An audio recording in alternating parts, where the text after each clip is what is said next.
And let's face it. Let's face it. The process of 18th October 2024 took 6 hours as a deliberate scheme to defeat each of the principles and values of good governance I have alluded to: transparency, accountability, procedural fairness, and public participation. Who did these violations? We are also here to call people to account. Who did it? Between the time we left Senate around midnight, between the time Senate closed business around midnight of 17th October 2024, and the time we woke up to the presidential communique of 18th October 2024, in that night, the Bishop Oginde-led Ethics and Anti-Corruption Commission is documented in the President's memorandum to have received, processed, and given a clearance to Honorable Kithure Kindiki. That night.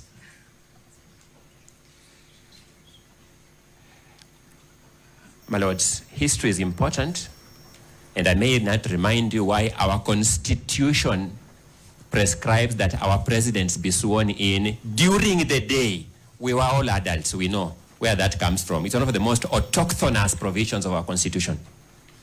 And therefore, when things happen in the night, we have reason to have our antennas high. Between the time Senate rose on the night of 17th October 2024 and the time we woke up in the morning of 18th October 2024 to the President's communication to the National Assembly, we were told that the IEBC, which we now know is not properly constituted, has no commissioners, had purportedly cleared Honorable Kithure Kindiki in the night.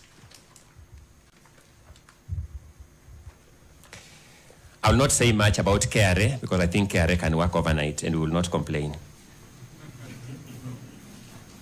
But it was that memorandum.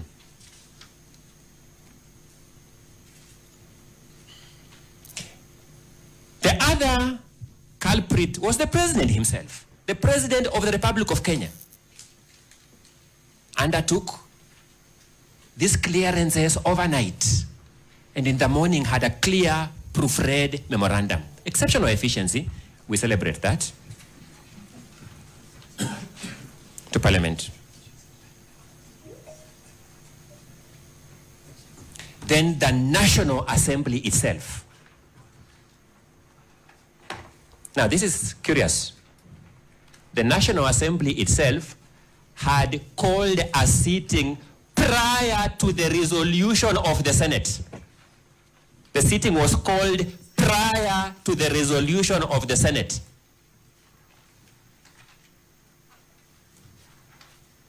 To sit on a day, ordinarily not a day of sitting of the National Assembly,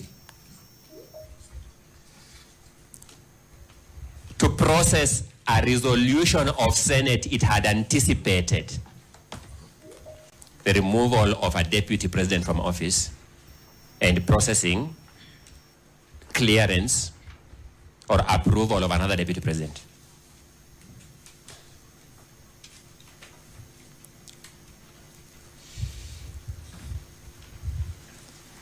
We sit here as judges, we sit here as court assistants, we sit here as advocates representing various parties.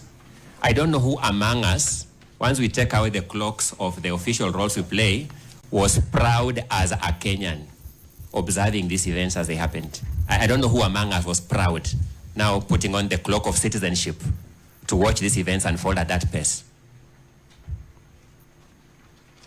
Fortunately for us, my lords, my ladies, we have a judiciary of Honorable Richard Mwongo that arrested this process in its tracks to give the Constitution a chance to roar.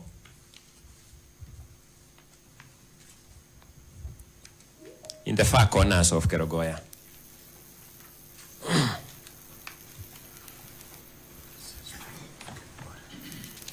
Fortunately for us, we have the judiciary of Honorable Chacha Mwita, His Lordship, that arrested this process to give the Constitution a chance. Today, you sit and I stand before the judiciary of Honorable Ike Ogola, Honorable Esim Rima, and Honorable Dr. Frida Mugambi, that has been invited by the respondents to undo that chance that the Honorable Mwita and the Honorable Mwongo gave the Constitution.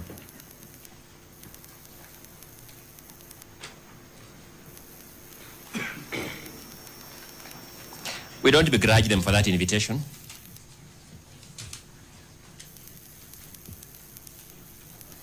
Because under Article 48, they are entitled to come here and make that invitation.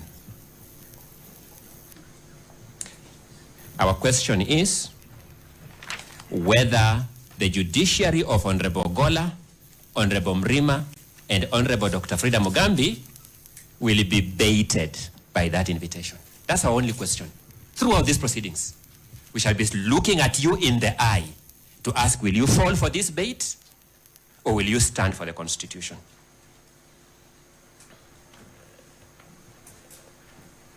Having laid out our broad attitudinal view of this matter, allow me to address you now on the law and the jurisprudence of conservatory orders.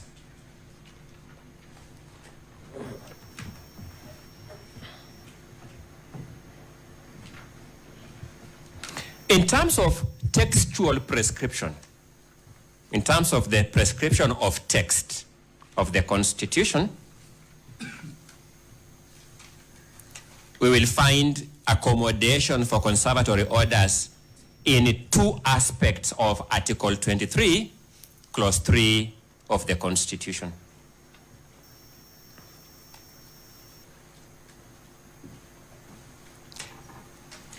Article 23, Clause 3 says, in any proceedings brought under Article 22, a court may grant appropriate relief.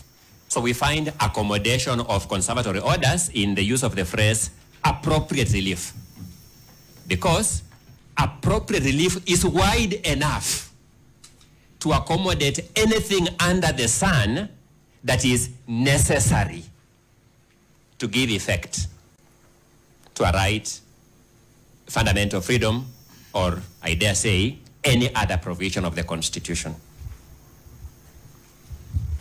The second accommodation is in paragraph C of Clause 3 of Article 23, which says, in any proceedings brought under Article 22, a court may grant appropriate relief, including, say, a conservatory order, expressly.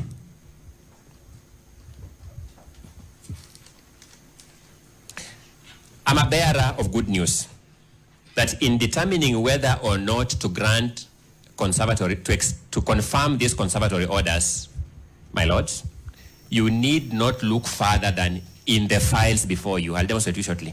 Just by looking at